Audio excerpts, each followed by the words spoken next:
अवधूत चिंतन श्री गुरुदेव दत्त। मित्रांनो, गुरुचरित्र आपल्याला नेमकं काय शिकवते त्यातील आज आपण 11 गोष्टी या व्हिडिओमध्ये जाणून घेऊया। चला तर मग व्हिडिओला सुरुवात करूया। 1. आपली चूक नसताना दुसऱ्यांकडून झालेला त्रास हे आपलेच प्रारब्ध असते।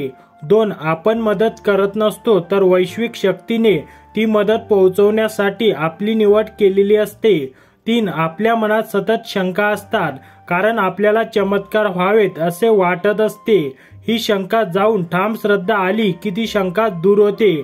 4. यांत्रिकपणे देव सापडत नाही, मग कितीही ठिकाणी धावपळ करा।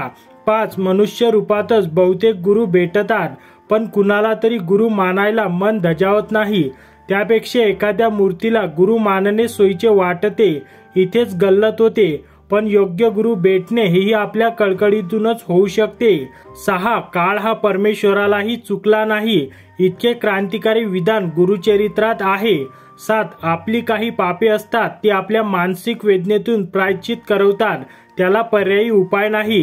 8. नृसिंह सरस्वती महाराजांनी संन्यास घेण्याचा उपदेश कधीच केला नाही, आपापली जगराहाटी चालवावी हेच सांगितले।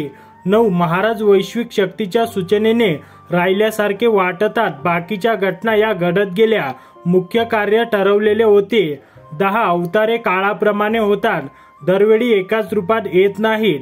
11. विज्ञान हे ज्ञानाचाच भाग आहे, अध्यात्म हा पाया आहे, पण जगराहाटी आपापल्या नेमून दिलेल्या कामातून पुढे जाते। आपले पात्र जे असेल ते आनंदाने निभवावे, पुढच्या खेळात वेगळे पात्र मिळेल